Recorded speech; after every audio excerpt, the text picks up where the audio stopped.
વરા મહાપુરાણની કથાને આગળ વધારીએ. ભાગ 43મો.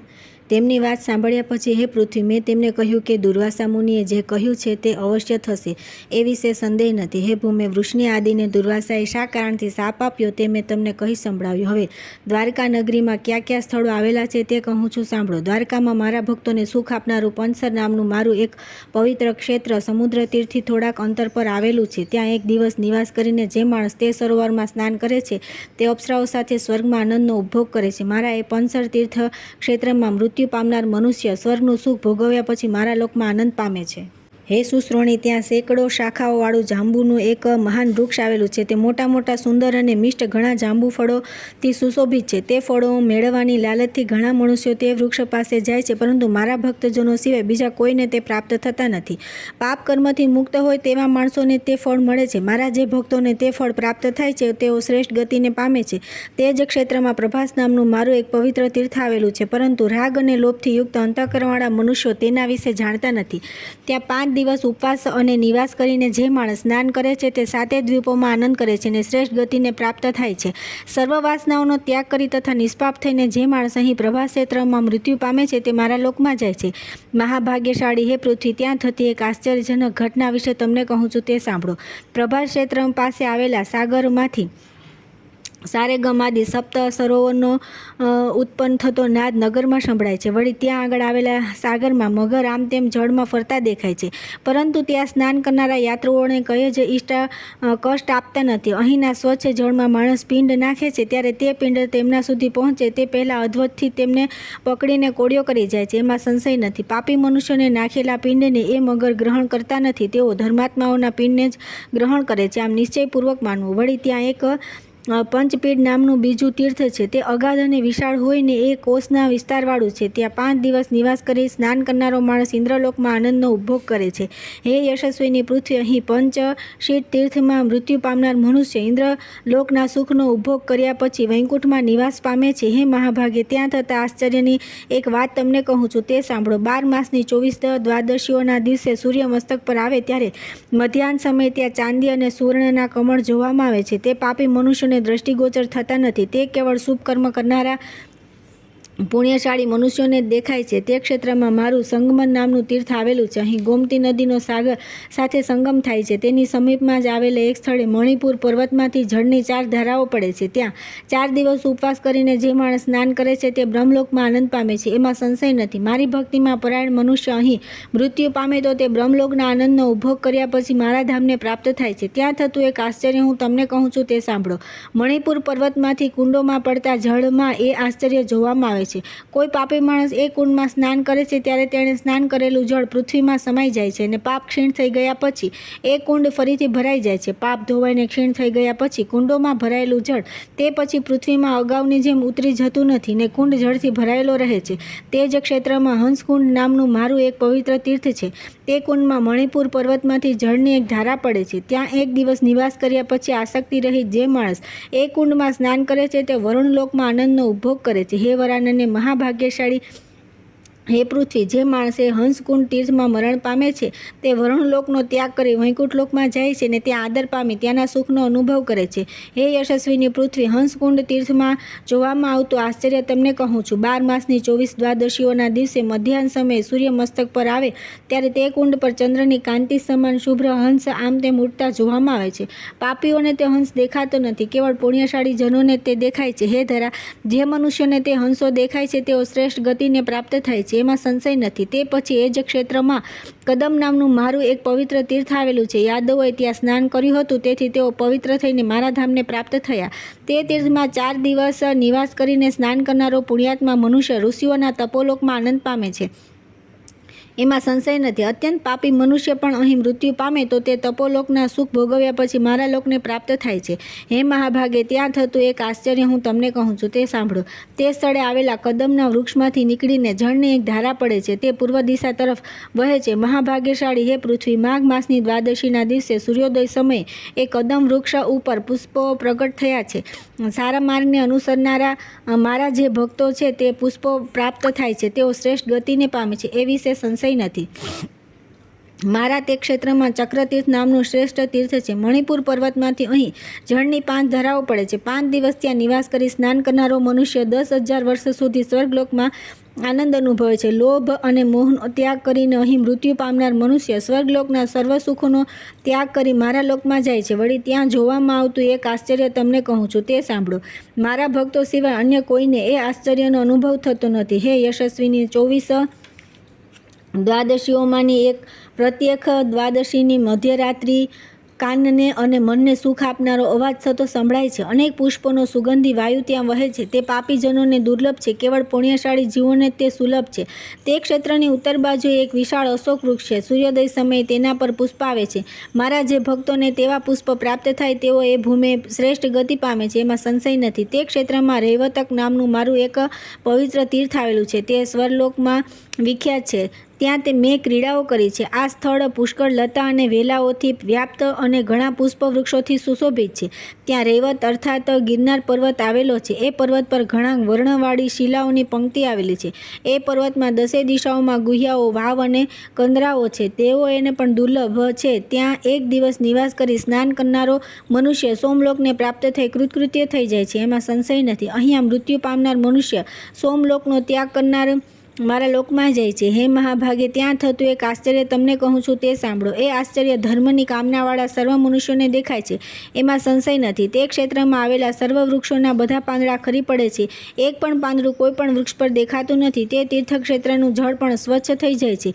મારા તે તીર્થક્ષેત્રની પૂર્વીય દિશામાં એક વિશાળ વૃક્ષ આવેલું છે. તે વૃક્ષ 5 કોસના વિસ્તારમાં શોભી રહ્યું છે. એ રૈવતક તીર્થના જળમાં શ્વેત અને નીલકમળ તથા સુગંધી પુષ્પો ખીલી રહ્યા છે. એ જળ ઘણા માછલાઓથી વ્યાપ્ત છે. 8 દિવસ વાસ કરીને જે મનુષ્ય એ તીર્થમાં સ્નાન કરે છે તે નંદનવનમાં અપ્સરાઓ સાથે આનંદ કરે છે. એ તીર્થનું જળ મધ્યાહન સમયે ભરતી પામે છે.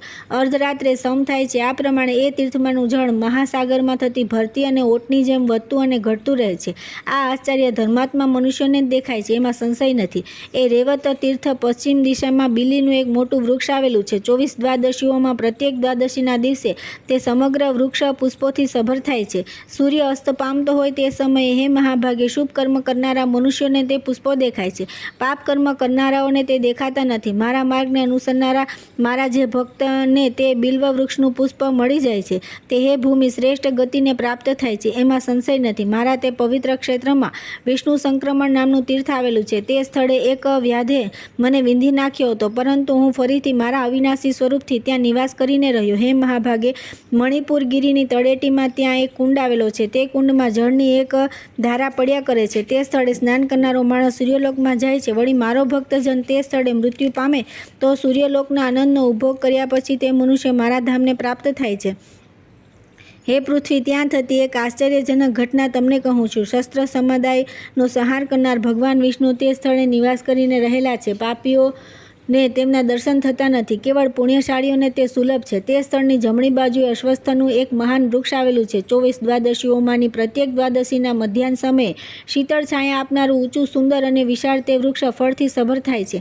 મારા જે ભક્તોને તેના ફળ પ્રાપ્ત થાય છે તેઓ શ્રેષ્ઠ ગતિને પામે છે, એમાં સંશય નથી. મહાભાગ્યશાળી હે પૃથ્વી, રૈવત ક્ષેત્રમાં હું દ્વારકામાં બળરામની સાથે પવિત્ર એકાદશી તિથિ સહિત સમુદ્રના તટ પર મારા સર્વ ભક્તોને પ્રિય લાગે તેવા સ્વરૂપથી ઉત્તરાભિમુખે નિવાસ કરીને રહેલો છું. હે યશસ્વીની, અમે 3 જણા ત્યાં જ દ્વારિકામાં રહીએ છીએ અને આનંદ કરીએ છીએ. હે મહાભાગે, 10 દિશાઓમાં સર્વ બાજુએ ફેલાયેલું તે ક્ષેત્ર 30 યોજનના વિસ્તારવાળું છે. હે વરારોહે, ત્યાં જઈને જે માણસો ભક્તિપૂર્વક મારા દર્શન કરે છે તેઓ શીઘ્ર શ્રેષ્ઠ ગતિને પામે છે. આ પવિત્ર આખ્યાન પરમ શાંતિ આપનારું છે. આ જ શ્રેષ્ઠ ધર્મ છે. સર્વ તેજોમાં શ્રેષ્ઠ તેજરૂપ છે. આના કરતાં બીજો કોઈ મોટો લાભ નથી. ને આ જ શ્રેષ્ઠ ક્રિયા છે ને પરમ તપ છે. શ્રેષ્ઠ ગતિ પ્રાપ્ત કરવાની કામનાવાળા મનુષ્ય મરણકાળ સમય થતાં આ આખ્યાનનો પાઠ કરવાનું ભૂલવું નહીં. આનો નિત્ય પાઠ કરનાર મનુષ્ય મારા વૈકુંઠલોકને પ્રાપ્ત થાય છે. જે મનુષ્ય સવારે ઉઠીને આ આખ્યાનનો પાઠ કરે છે તેની પૂર્વે થઈ ગયેલ અને તેના પછી થનારી 21 પેઢીના અર્થાત તેના વંશના 21 મનુષ્યનો ઉદ્ધાર થાય છે. હે ભદ્રે, દ્વારકા તીર્થનું આ શ્રેષ્ઠ આખ્યાન તથા તેનું પવિત્ર મહાત્મ્ય તમને યથાર્થ રીતે કહી સંભળાવ્યું. બોલો, હવે શું સાંભળવા ઈચ્છો છો? ત્યાર પછી આવે છે અધ્યાય 150 સાંદુર તીર્થનું મહાત્મ્ય. સૂત બોલ્યા, ભગવાન વરાહે કહેલું કે દ્વારકાનું મહાત્મ્ય સાંભળીને ધર્મની કામનાવાળી પૃથ્વી પ્રસન્ન થઈ ને તે દેવને કહેવા લાગી. પૃથ્વી બોલી કે હે ભગવાન, આપે પ્રસન્ન ચિત્તથી દ્વારકા વિશે મને તેનું જે મહાત્મ્ય કહી સંભળાવ્યું તેથી મને પરમ શાંતિ પ્રાપ્ત થઈ છે. લોકોના સ્વામી હે જનાર્દન, આના કરતાં પણ બીજું વધારે શ્રેષ્ઠ અને પવિત્ર તીર્થ હોય તો તેના વિશે કૃપા કરીને મને કહો. પૃથ્વીની આ વાત સાંભળી કમળના જેવા નેત્રવાળા વરાહરૂપી ભગવાન નારાયણ વસુંધરાને કહેવા લાગ્યા. શ્રી વરાહ બોલ્યા કે હે પૃથ્વી, સમુદ્રની ઉત્તરે અને મલયાચલની દક્ષિણે સાનંદુર નામનું મારું એક પવિત્ર તીર્થ આવેલું છે. હે વસુધા, તેનાથી ઉત્તર દિશામાં નિવાસ કરીને હું રહેલો છું. ત્યાં મારી એક પ્રતિમા છે. તે બહુ મોટા કદની છે, નાના આકારની નથી, પરંતુ સામાન્ય ઊંચાઈની છે. કેટલાક લોકો તેને લોખંડની, કોઈ તાંબાની, કોઈ વાળી પિત્તળની અને કેટલાક સીસાની, તેને બીજા કેટલાક લોકો તેને પાષાણની હોવાનું માને છે. એ પ્રતિમા અતિ આશ્ચર્યકારક છે. હવે ત્યાં આગળ આવેલા તીર્થસ્થાનો વિશે કહું છું તે સાંભળો. તે તીર્થોમાં જનારા મનુષ્યોને સંસારથી તરી જઈને મુક્તિ પામે છે. હે યશસ્વીની, સાનંદુર તીર્થમાં જોવામાં આવતું એક આશ્ચર્ય હું તમને કહું છું. તે ક્ષેત્રમાં રામગૃહ નામનું મારું એક પવિત્ર તીર્થ આવેલું છે. તે તીર્થમાં મધ્યાહન સમયે એક સુવર્ણનું કમળ જોવામાં આવે છે. ત્યાં વળી એક બીજું પણ આશ્ચર્ય થતું હોય છે તે સાંભળો. ત્યાં આગળ આવેલા સમુદ્રમાંના એક બેટ પર એક મોટું વૃક્ષ છે. એ વૃક્ષના સર્વથી ઊંચા ભાગ પર એક શાખા નીકળી આવેલી છે. તે કોઈના જોવામાં આવતી નથી. તે તીર્થમાં થતું એક બીજું આશ્ચર્ય હે વસુંધરા હું તમને કહું છું. મારી ઉપાસનામાં સદા પરાયણ રહેનારા મારા ભક્તોને જ તે આશ્ચર્ય દેખાય છે. તે તીર્થક્ષેત્રના જળમાં હજારો કરોડો ને અબજો માછલા છે. ત્યાં શ્રાદ્ધ ક્રિયા કર્યા પછી જળમાં પિંડ નાખવામાં આવે છે. હે ભૂમિ, ત્યાં એક મોટું મત્સ્ય છે. તેના શરીર પર ચક્રનું ચિહ્ન અંકિત થયેલું છે. હવે એ મોટું મત્સ્ય જ્યાં સુધી પિંડ ખાય નહીં ત્યાં સુધી કોઈ પણ માછલું તે પિંડને અડકતું નથી. તે જ ક્ષેત્રમાં રામસર નામનું મારું એક બીજું પવિત્ર તીર્થ આવેલું છે. એ સરોવર અતિ વિશાળ, અગાધ અને રાતા કમળોથી વિભૂષિત છે. તે સ્થળે એક રાત્રિ નિવાસ કર્યા પછી જે માણસ સ્નાન કરે છે તે બ્રહ્મલોકમાં જઈને ત્યાંના સુખનો અનુભવ કરે છે, એમાં સંશય નથી. હે સુંદરી, તે સરોવર ક્ષેત્રમાં મૃત્યુ પામનાર માણસ બ્રહ્મલોકનો ત્યાગ કર્યા પછી મારા ધામને પ્રાપ્ત થાય છે. હે સુંદરી, તે રામ સરોવરમાં જોવામાં આવતું એક આશ્ચર્ય તમને કહું છું તે સાંભળો. મારા ભક્તો સિવાય અન્ય મનુષ્યો તે આશ્ચર્ય જોઈ શકતા નથી. તે સરોવર પુષ્કળ લતા અને વેલાઓથી ઘેરાયેલું છે અને એક કોષના વિસ્તારવાળું છે. અત્યંત રમણીય તે સરોવર કમળોથી છવાયેલું છે. તેની 10 દિશાઓમાં ખીલેલા કમળ પ્રકાશી રહે છે. તેમાંનું એક શ્વેત કમળ સુવર્ણમય દેખાય છે. તે ક્ષેત્રમાં આવેલા બ્રહ્મ સરોવરમાં ઉત્તર બાજુએથી મુસલના જેવી જાડી જળની એક ધરા પર્વત પરના એક ઊંચા સ્થાન પરથી પડે છે. તે સ્થળે 6 દિવસ નિવાસ કરીને જે મનુષ્ય સ્નાન કરે છે તે બ્રહ્મલોકને પ્રાપ્ત થઈ તે લોકમાં મળતા આનંદનો ઉપભોગ કરે છે, એમાં સંશય નથી. હે ભૂમિ, બ્રહ્મ સરોવર તીર્થમાં મૃત્યુ પામનાર મનુષ્ય બ્રહ્માની આજ્ઞાથી મારા ધામને પ્રાપ્ત થાય છે. હે મહાભાગ્યશાળી પૃથ્વી, તે રમણીય બ્રહ્મ સરોવરમાં ભયંકર સંસારથી મોક્ષ આપનારું એક મહાન આશ્ચર્ય મારા ભક્તોના જોવામાં આવે છે. વિશાળ નેત્રોવાળી હે પૃથ્વી, વર્ષની 24 દ્વાદશીઓના દિવસે મધ્યાહન સમયે સૂર્ય મસ્તક પર હોય ત્યાં સુધી જળની એ ધારા બ્રહ્મ સરોવરમાં પડ્યા કરે છે, પરંતુ મધ્યાહન ઢળી જતાં તે ધારા પૃથ્વી પર પડતી નથી. તે પવિત્ર બ્રહ્મ સરોવરમાં આ પ્રમાણે મહાન આશ્ચર્ય થતું જોવામાં આવે છે. એ જ ક્ષેત્રમાં બીજું મારું એક સંગમ નામનું પવિત્ર તીર્થ છે. હે વરાંગને, તે સ્થળે સમુદ્ર અને શ્રી રામનો સમાગમ થયો હતો. હે મહાભાગે, ત્યાં સ્વચ્છ અને નિર્મળ જળનો એક કુંડ છે. તે પુષ્કળ લતા અને વેલાઓથી વ્યાપ્ત છે અને ત્યાં નિવાસ કરતા પક્ષીઓથી શોભી રહે છે. સમુદ્રની સમીપમાં 1 યોજનથી ઓછા અંતરે તે આવેલો છે. કુમુદ અર્થાત રક્ત અને શ્વેત વર્ણના સુગંધી કમળોથી તે સુશોભિત છે. એક દિવસ ત્યાં નિવાસ કરીને જે માણસ સ્નાન કરે છે તે વરુણલોકને પ્રાપ્ત થાય છે. મારો જે ભક્ત છે તે તીર્થમાં મૃત્યુ પામે છે. તે વરુણલોકના સુખનો ઉપભોગ કર્યા પછી મારા ધામમાં જાય છે. સમુદ્રનો અને રામનો જે સ્થળે સંગમ થયો હતો તે સ્થળે આવેલા કુંડમાં જોવામાં આવતા આશ્ચર્ય વિશે તમને કહું છું, જે જોયા પછી મનુષ્ય સંતાપથી રહિત થઈ જાય છે. જળથી પરિપૂર્ણ તે કુંડમાં પડતા પાંદડામાંનું એક પણ પાંદડું હે વસુધા કોઈ પણ મનુષ્યને જોવામાં આવતું નથી. રામ સંગમ તીર્થના તે કુંડમાં છિદ્ર રહિત લીલા પાંદડા પડ્યા પછી ક્યાં જતા રહે છે તે જાણવા માટે કોઈ માણસ પ્રયાસ કરે તો પણ તેને તેની કંઈ ખબર પડતી નથી. એ સાનંદુર ક્ષેત્રમાં મારું એક સક્રકર નામનું પવિત્ર તીર્થ આવેલું છે. હે સુશ્રોણી, રામ સંગમ કુંડથી પૂર્વ દિશામાં અડધા યોજનથી પણ ઓછા અંતર પર આવેલા એ શક્ર સરોવરમાં સ્વચ્છ જળની 4 ભિન્ન ભિન્ન નાની મોટી ધારાઓ પર્વત પરથી પડે છે. એક પ્રહર ત્યાં નિવાસ કરીને જે માણસ એ તીર્થમાં સ્નાન કરે છે તે 4 લોકપાલોના શ્રેષ્ઠ લોકોને પ્રાપ્ત થાય છે.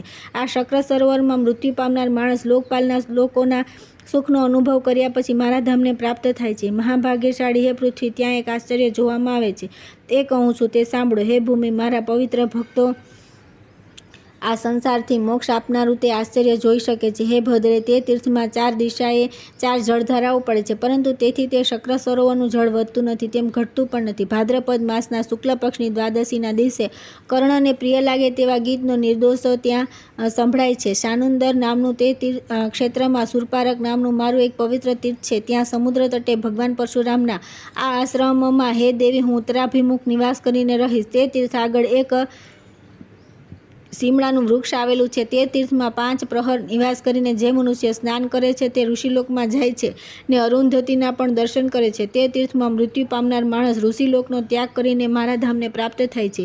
હે મહાભાગે, ત્યાં એક આશ્ચર્ય થતું જોવામાં આવે છે. તે ક્ષેત્રમાં જે મનુષ્ય ભગવાન નારાયણને નમસ્કાર વંદન આદિ કરે છે તે મનુષ્ય 12 વર્ષ સુધી વૈકુંઠ ધામમાં વંદિત થઈને પૂજાય છે. તે ક્ષેત્રમાં મારા ભક્તોને જ મારા દર્શન થાય છે. હે મહાભાગે, મારી માયાથી મોહિત થયેલા મૂઢ અને પાપી મનુષ્યોને મારા દર્શન થતા નથી. હે સુશ્રોણી, 24 દ્વાદશીઓમાં ગમે તે દ્વાદશીના દિવસે સીમડાના વૃક્ષ આગળ આવનારા મારા પવિત્ર ભક્તોને મારા દર્શન થાય છે. હે મહાભાગે, ત્યાં સાનંદુર ક્ષેત્રમાં વાયવ્ય દિશામાં જટાકુંડ નામનું મારું એક પવિત્ર તીર્થ આવેલું છે. મલ્યાચલની દક્ષિણે ત્યાં સમુદ્રની ઉત્તરે તે કુંડના 10 યોજન વિસ્તારમાં જે મનુષ્ય 5 પ્રહર નિવાસ કરીને સ્નાન કરે છે તે અગત્ય લોકમાં જાય છે અને ત્યાં પ્રાપ્ત થતા સુખનો અનુભવ કરે છે. એમાં સંશય નથી. મારા ધ્યાનમાં પરાયણ રહેનારા મારો ભક્તજન ત્યાં મૃત્યુ પામે તો અગત્ય લોકના આનંદનો ઉપભોગ કર્યા પછી તે મારા ધામને પ્રાપ્ત થાય છે. સુંદર કટીવાળી હે પૃથ્વી, તે કુંડમાંથી 9 ધારાઓ નીકળે છે. તે અત્યંત વેગથી વહેતી હોય છે. હે મહાભાગે, તે કુંડનો વિસ્તાર અને તેની ગહનતા મહાસાગર સમાન છે. ત્યાંનું એક આશ્ચર્ય તમને કહું છું, તે સાંભળો. હે સુશ્રોણી, મનુષ્ય તે આશ્ચર્ય સર્વ બાજુએ દેખાય છે. 24 દ્વાદશીઓના દિવસે સૂર્યોદય સમયે એ કુંડમાંનું પાણી વધતું નથી, પણ દિવસના વધવા સાથે કુંડનું પાણી વધવા માંડે છે અને દિવસ નમવા માંડે છે.